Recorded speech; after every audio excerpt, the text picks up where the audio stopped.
Well, good morning. Today is January 24th, 2023, and today we're going to go over the third law, the law of open cycles. As we're trying to go through the first 10 laws and really provide some context to them and how they're connecting, and build basically a filter that we run through life with. As I've alluded to in the first two, uh, the imagery I like is a dream catcher. And this being the third law is helping, put more in that dream catcher so you can catch more, but you have to understand what you're trying to catch and then what needs to just pass through because there's a lot of noise out there. And I say a lot of noise is because the law of open cycles, if you're not living it properly, or at keeping it front of mind, you're going to find a lot more noise in your life, because we're all, again, given the same amount of hours each week.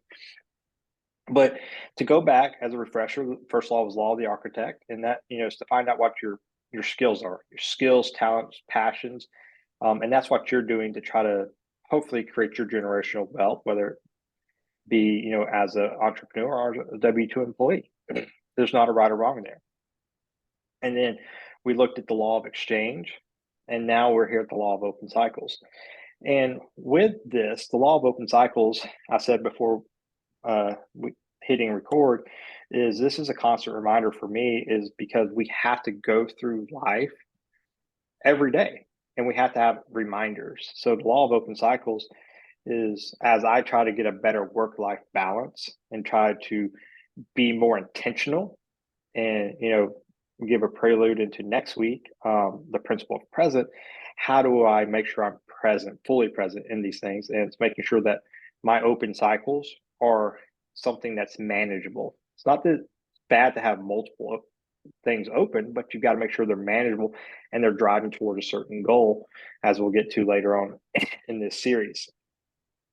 So with this, we have to specifically look at the pursuit of creating generational wealth, and becoming the master of that. And again, that ties directly to the law of the architect. So when you read or hear the first sentence of the law of the open cycles, it's directly tying into the law of the architect.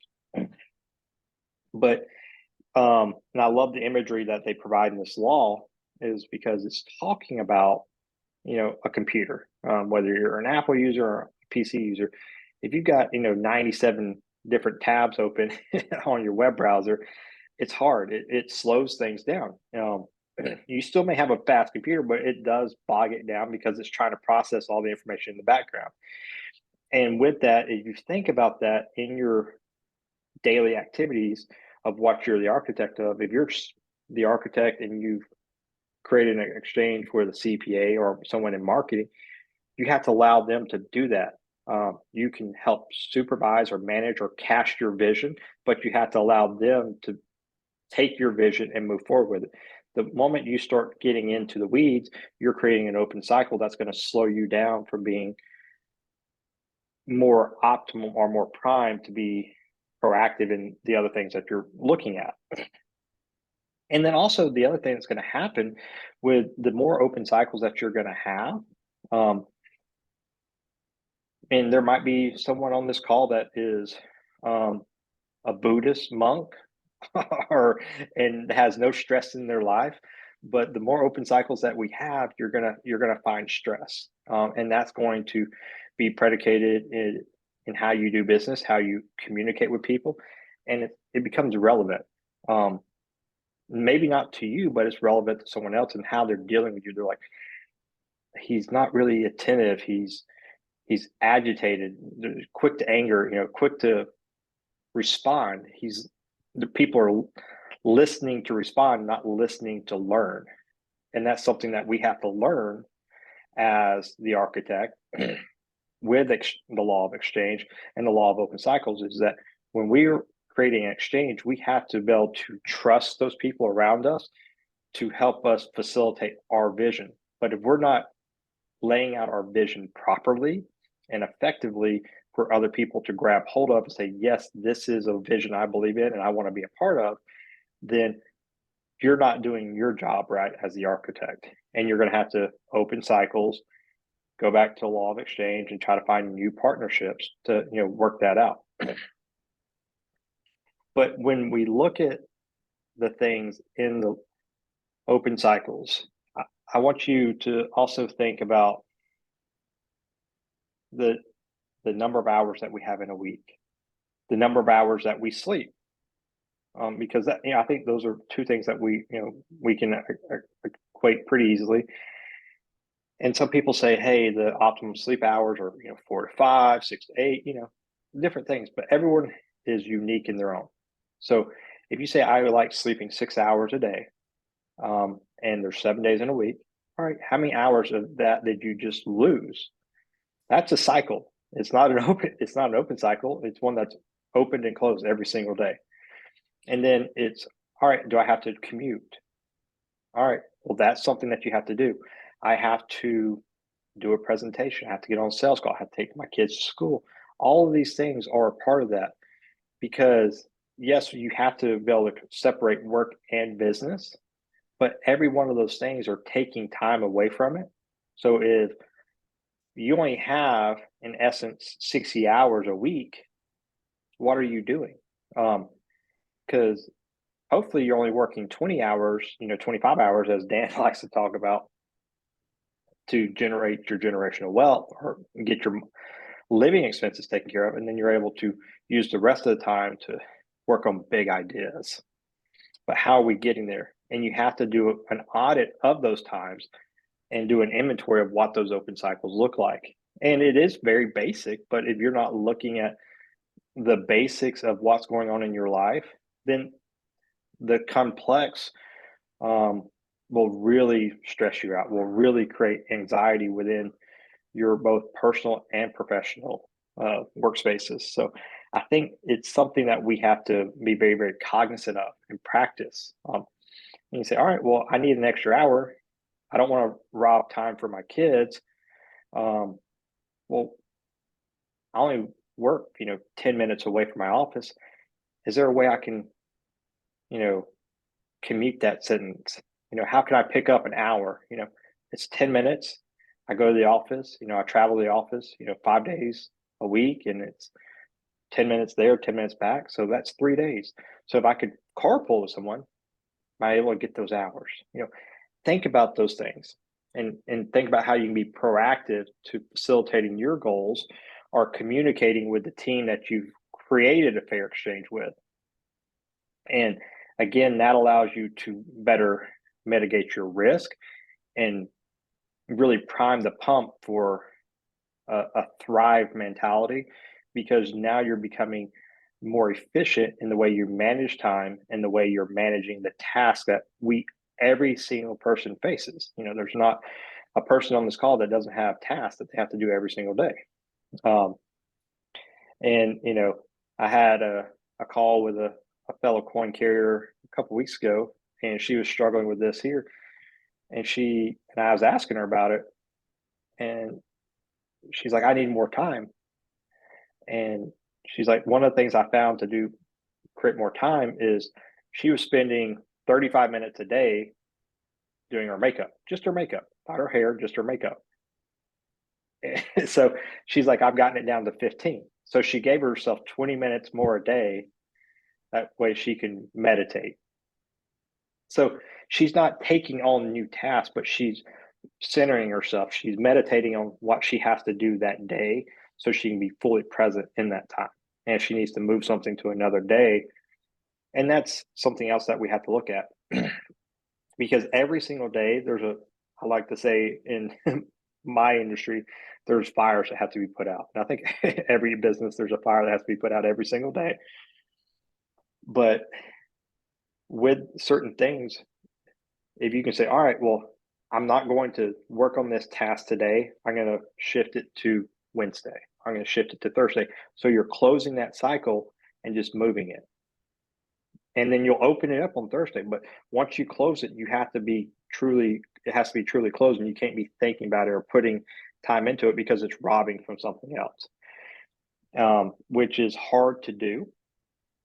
And I think that, again, ties into what we'll talk about next week with the principle of present.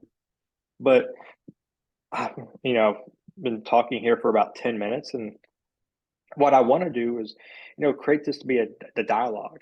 I'm giving context perspective on the laws and how they connect, but I want to hear how everyone on the call looks at the law of open cycles, and how it affects. And I'm going to point out three things: business relationships, personal relationships, and family relationships. And then how your business is impacting all three of those, or how those are impacting your business. So who would like to go first?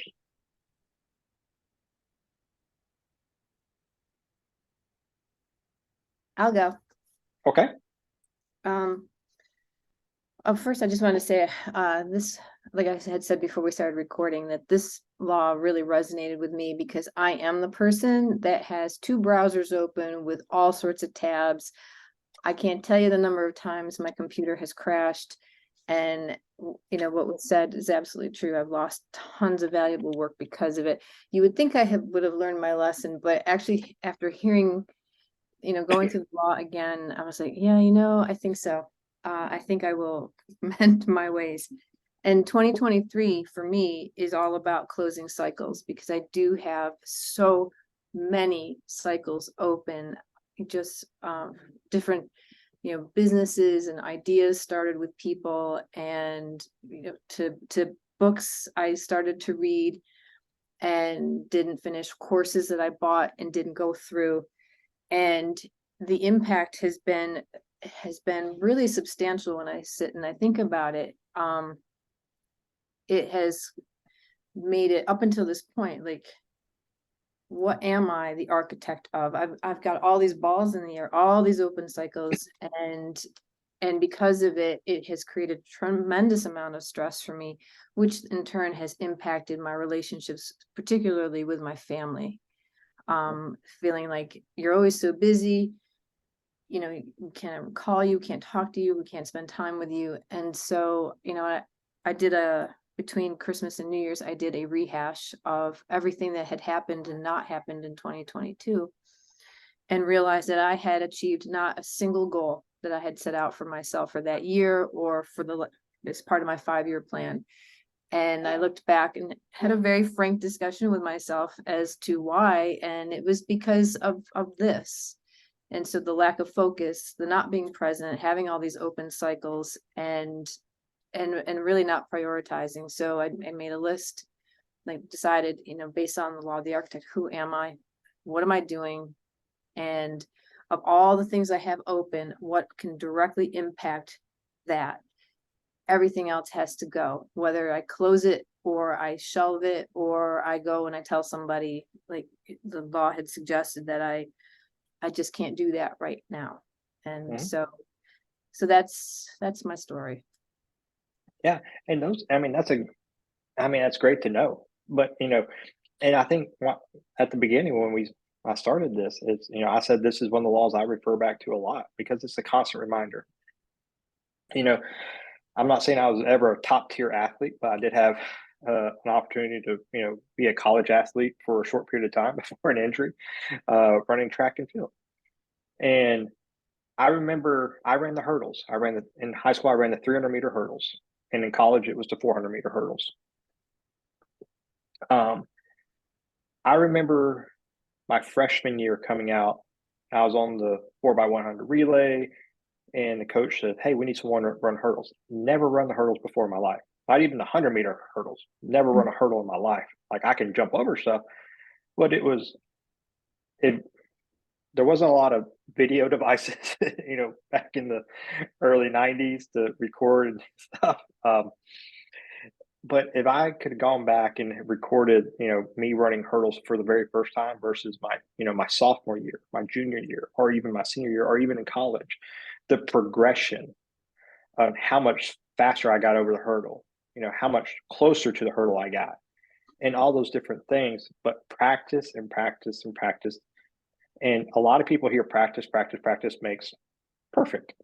And there's never perfection. Practice makes for a better routine. Practice helps remove imperfections. But I watch people like Tom Brady. He's been in the NFL for 100 plus years now, I think. But when he still throws incomplete passes, he still gets sacked. Because you cannot adapt and adjust for everything. You cannot practice for every situation. Every situation is different.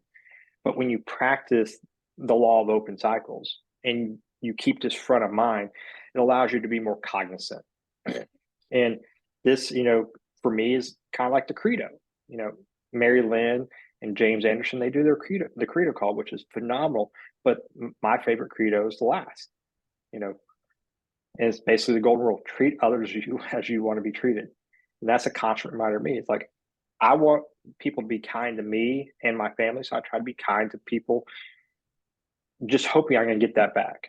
But in the law of open cycles, if you're constantly thinking about that there and keeping it present, and even something as simple as getting a text. Like right now, I'm sitting in my conference room.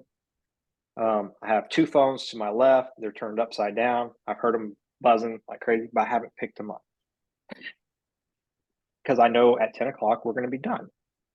So this is my open cycle right now. If I pick up that phone, I'm creating another open cycle. Now I might be able to pick it up and say, "Hey, on a call, let me hit you back in a minute." But in this fast-paced world that we're currently in, I think we're almost conditioned now to respond to everything. But sometimes the best thing is to have no answer at all. And if you're not the architect of it, say, "Hey, I appreciate you reaching out to me, but I don't know if I can be the best for you. But let's catch up later." That way you can close that down. You responded, you were kind, you were cordial, but it was there. You closed it down. That cycle was not open for a long period of time. It wasn't open for hours or minutes. It was open for less than a minute. It's like, "Hey, I'm not able to help you with this here. Maybe you have a solution. Have you reached out to so and so, or have you thought of this?" That's maybe all they need, because in the business world that I'm in, I'm dealing with people with products with lead times of 200 plus days. But when they call me, they're like, "I need it now." And I can't make it happen now. I don't have a magic wand. I can make stuff appear, but I have to be forthcoming. I'm like, "Hey, I cannot provide this within the time frame, but here's the time frame I can provide it in." And that's either going to work or not work for the customer. If they decide that they need to pursue other avenues, I'm okay with that. I have to be okay with that because I've done the best I can to service that customer in the problems that they have. And that problem is their fire. And they came to me looking to be the firefighter to put out that fire for them, but I was not able. So they have to look for other solutions. And sometimes in other solutions is innovation, and where we can really find ourselves in a point of really good thriving. And that's where I'm at, I have such a wide network in the trade space. It allows me to be very formidable and a very good resource for people that reach out to me. But it's in this space. You can't ask me about marketing, even though I have a degree in marketing. You can't ask me about HR, even though I have a degree in HR. Those are just resources I have that allow me to be conversational, but it doesn't allow me to be the authority in that. And you have to constantly remind yourself of that. And for me, I said last night talking with a group I got to do the EMC event with a year and a half ago in Las Vegas. And I said that I now am saying no to more, because the first 18 months in the alliance, I was trying to be there for everybody. And what that was doing was creating stress for me, creating stress for my family. I was more agitated. I was not as kind to my children. I was more boisterous. It's not a good place to be. But once I started saying, "I'm not able to do that, here's what I'm good at," I was able to calm down. And that's why this law is something I probably listen to at least once, if not twice a week. in this chapter of my life, and it's probably been in this chapter of life for about 6 months. There have been other laws I've listened to, the principle of present and the principle of perseverance are two other laws I absolutely love, and we're going to go through those. But anyways, I love that your insight, and make sure if you don't having someone that can hold you accountable, whether that be your husband, a family member, a business partner, and just say, "Hey, help me go through my open cycles," and make a task to go through at least once a week or once a month, whatever works for you. You know, to see what you need to shed.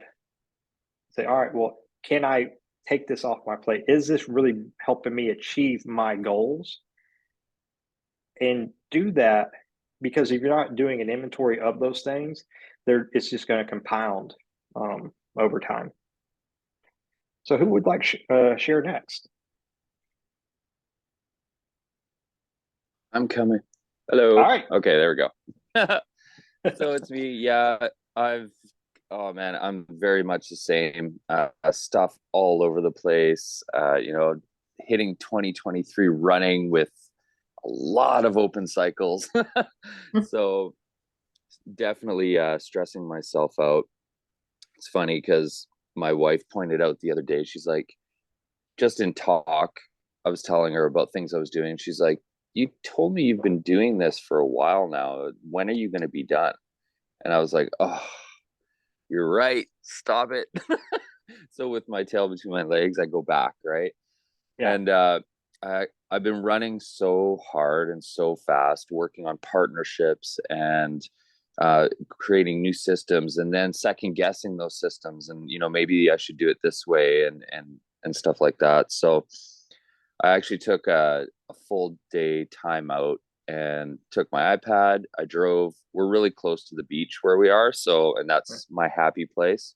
So I just went there, parked in front of the ocean, and got really, really calm, and just started to plan everything out and to systematize and look at what actually is important and make a plan to attack that. And then I ended up going back, and I would take one task, full focus, and work on it and complete it.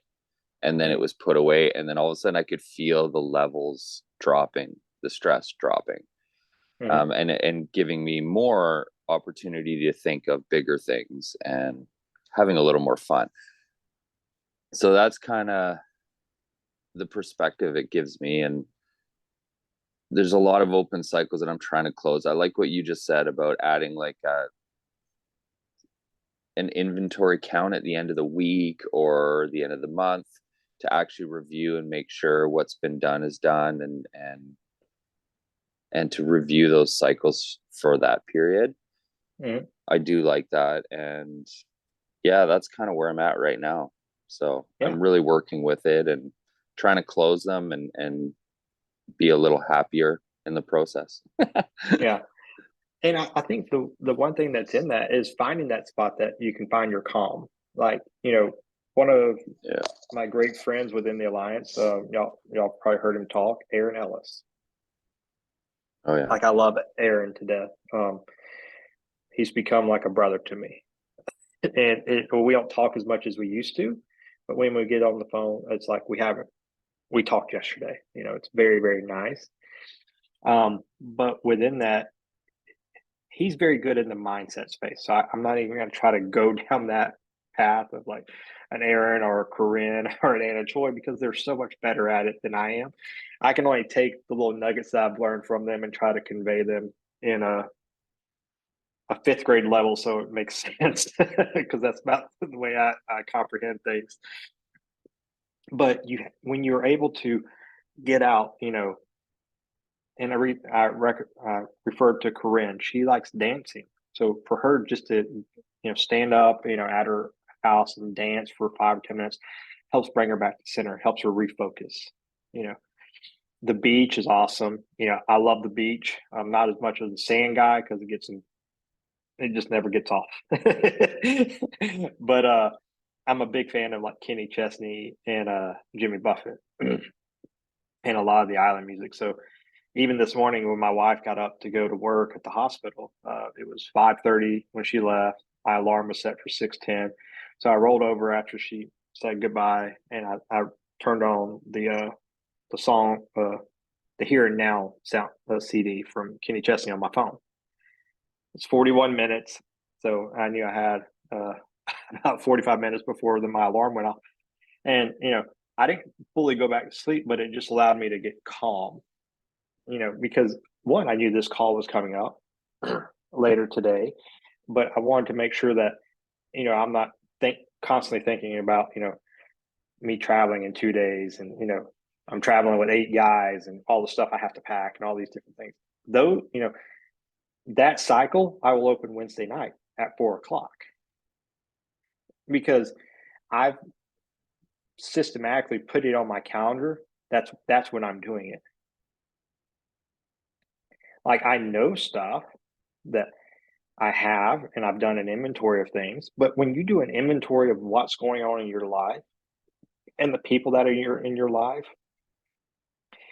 you become more at peace with it. Because you never know, and life does not slow down as much as we want it to.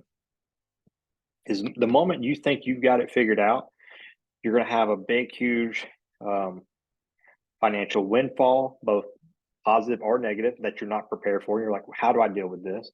You're going to have either an addition or subtraction to your family, which is, good if it's an addition, negative is a subtraction. But these things are not scheduled. And those are going to take time. But in that inventory, who's important to you, who's going to be there for you.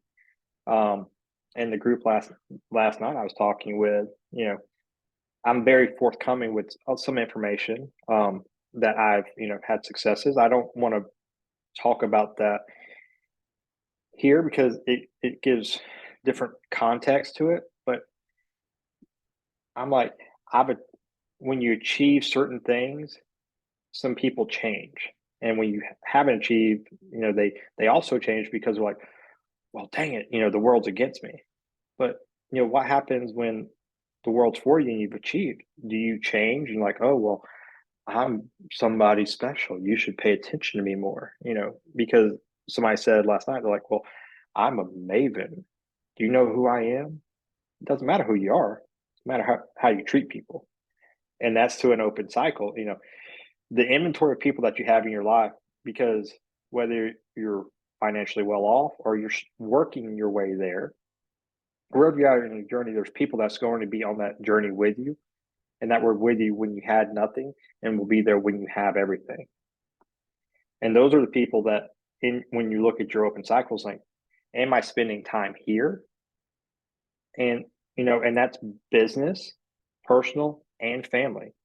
Personal, I separate those two in family because sometimes your family, you may have cousins or aunts and uncles that are, you can't change who your family is, but you can change who you spend time with. So that's personal, and they become like a brother or sister to you. So you have to look at that. But those are just things that we have to look at. And again, with all the technology that we have, shut it off.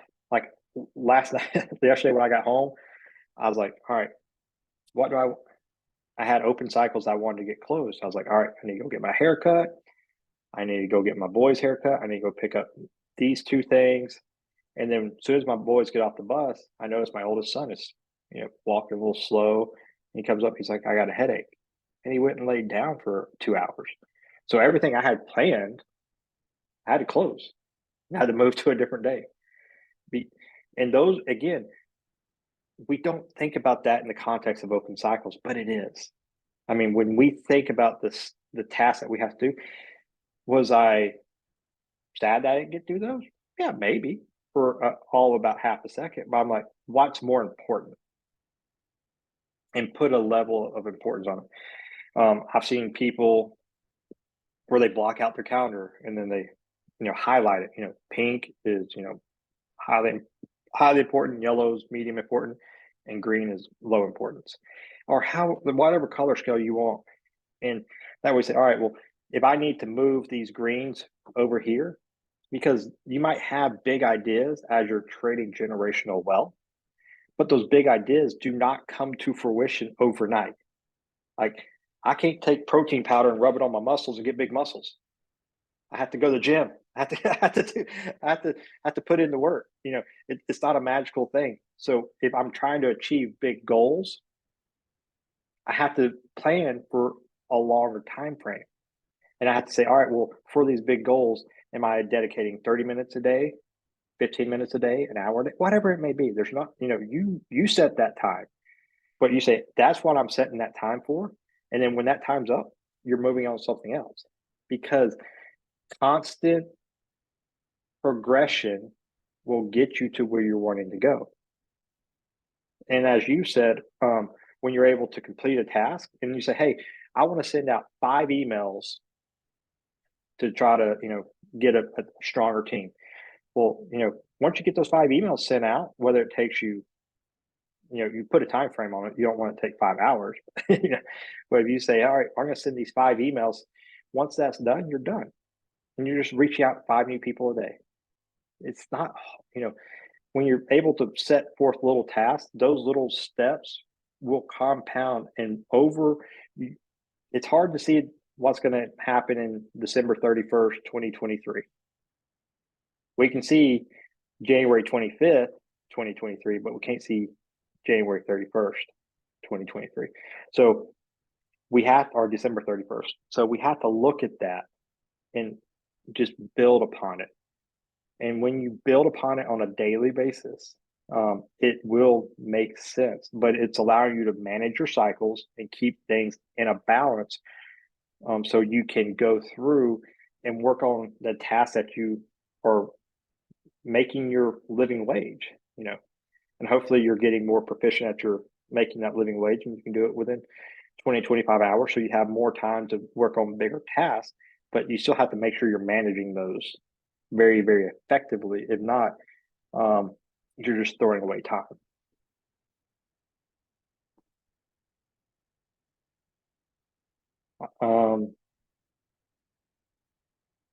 Any other comments at this time? Or are we gonna? What's up? Hi, I am here. Yeah. I am listening. Thank you for Yeah, your patience yeah. there. Yeah, absolutely. Just to just share a little bit, I think the 2 impacting laws for me were the architect and the open cycles. When I first heard them last year, it was like, whoa, wow. And it was interesting for me to then sort of think, well, what do I have open? What can I close? What can't I close? And it's quite an interesting operation to go through that when you're actually, as you say, you're running a business, you're trying to have a family life, you're trying to have downtime, you're trying to do all sorts of things. So it was a good practice for me, but it was also interesting for me to understand, I have a team, and I've got one team member who has got so much open. Mm-hmm. And I'm trying to understand how to help him to close those cycles, and it's not easy because he gets very defensive, very touchy, because he thinks I'm conscious of other people's open cycles, and now how to sort of help them to come into closing it, because also it has an impact on the business. Mm-hmm. And yeah, so no, it's quite interesting to observe not only our own, but also becoming aware of the panorama around us and other people's open cycles as well. Absolutely. Well, and one of the things, like, you just brought it to my attention. I'm sitting here thinking I'm fully present in this, but all of a sudden I look up, because I'm in my conference room, and I was like, there's my whiteboard. There's my goals for 2023. Service 200 customers. Month of January, have 10 new customers. Connect with 50% of my customers. So I got to connect with 100 customers in January. Price. and different things and just metrics that I live, that I live by and different things. Answer, attending certain trainings or getting trainings for my customers. And, how are those goals being done? And, and I think about the team that's here. I go, all right, well, I don't have to do all those tasks. I just need to do a portion of those tasks. And then I also know the team that I have that's going to help me, do some of these trainings, because it's the vendors that I work with that are going to be reaching out because I've made a connection. But I look at these goals, and those are, to spread out through the entire year. But I have the month of January. What do I want to achieve in January? And then next week, next Monday, I'm going to write down what I want to achieve in February. But though having a board, whether it be a piece of paper, something that you can look at every single day and say, hey, these are my goals, and what open cycles do I have that are going to allow me to achieve my goals? I'm going to refer to another coin carrier who I had the great privilege of working with. His name's Tom Finn. He's the CEO of Leg Up. They're a coaching platform for companies. And when I first met him, before he started the company, he said, he wrote it out 5 years in advance. He said he wrote date and time that he wanted to quit his job because he wanted to start a new business, but he knew he had to raise money, build certain back end systems. He missed it by 2 days.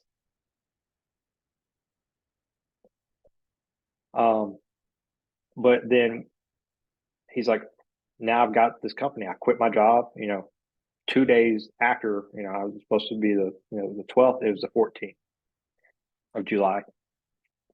So, but he kept working towards the goal. He knew what he had to do each day, but he also had a goal in front of him. And then when I was working with him, he's like, we need to have this many sales, this many dollars in sales per month to, break even. And he had it written down in front of his computer. So we'd be on a conference call like this here, and he'd be like, here's our goal. And he looked at it every single day. It was a constant reminder. So, it's good to have those constant reminders, like the law of open cycles. For me, it's a constant reminder that I listen to this law at least once, if not twice a week. Maurice was talking about books that she read. I hate reading. I'd rather someone stick bamboo shoots underneath my fingernails than read. That's how much I hate reading. But thank God for books on CD, because the way I learn is Audible. And like, I'll take notes and, I'll apply it in my own personal life. And then, but like many years ago, I had the opportunity to work for one of the greatest authors in, leadership. John Maxwell was my boss for about 2 years. And I was not ready for the lessons that he was teaching. And I'm still not ready for them because it's a lot of damn books.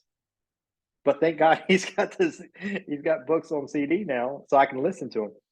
Because I'll get in my car, outside of, going to the beach, I like driving. So, where's my happy space? I like calling it TT, throttle therapy.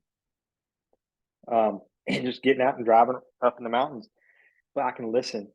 And there might be things I don't even hear, it's playing. And then all of a sudden something will chime in and it resonates with me because of that, what I'm going through at that moment. It's what I need to hear at that time.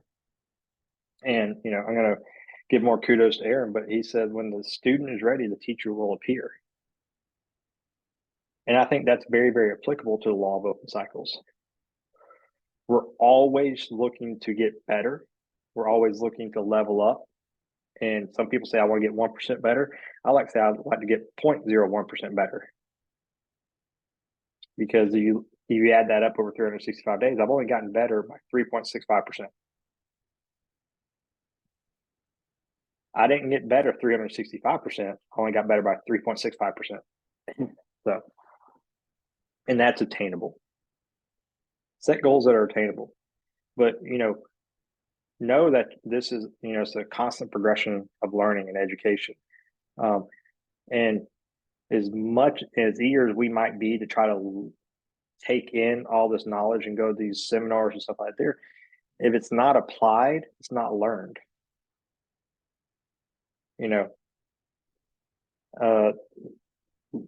Last mobile event, Dan talked about, gave really good imagery. He's like, a lot of people know when the bus runs. So they cross the street, all right, bus runs at 2:45, I'm gonna cross the street now. That's known. But if it's not learned and they cross the street when the bus is running, what happens? You get run over. Because if you didn't learn something, all of it is knowledge that went in, but it didn't get applied. It's not learned. And those are things that we have to look at in our law of open cycles. What are we learning that's going to help us level up? But are we going to be, segue into next week? Are we going to be fully present in that and condition ourselves over and over and over and over again? Practice, practice, practice. And because we're never going to be perfect. And some people might see one person at a higher level, but I guarantee they're struggling somewhere. Guarantee it. No one's got it figured out. Someone's always struggling. It just may not be in the area that you're struggling. So, and that is, the law of open cycles is your open cycles may be a benefit to help someone close a cycle or vice versa. And that's where the law of exchange comes in. Because if you're the architect and you know what you're proficient at, and your open cycle is real estate, baking cakes, or being a consultant in design, whatever it may be, that may help someone else close a cycle. They're like, oh, I don't know how to do this, and they're like panicking. But when you're able to say, I'm the architect of this, this is what I'm proficient at, how can I help you close your cycles? Because I think I alluded to it last week. I'd have to go back and listen to it. But between every buyer and seller, there's a problem and solution. And between every open cycle is a problem that's looking to be solved. And when that becomes more of a second nature of like, all right, I'm looking to solve a problem that will close this or allow me to move forward. And that you may close a cycle. Best imagery I can think of is like going to the gym. You put 2 45-pound plates on either side. You got 135 pounds on the bar. All right, 1. All right, so that's a cycle. You did 1 rep. But let's say you're trying to level up. Now you put 2 more 45 pounds on there. So now you got 225. 1, it became harder. Because as we grow our task and the things, Arnold Schwarzenegger probably started out with, 45 pounds. And then he went to 500 pounds. And, the repetition. But you have to constantly build. So closing 1 will always lead to something that's a little bit harder, but you're building memory and repetition on what is a good form. And, and managing your time, managing your network, and managing the resources within that will allow you to be the best architect you can be. So, but we're at almost 10 minutes till. So I'd like to, open this up again, see if anybody has any comments before we close this out. And we'll go from there.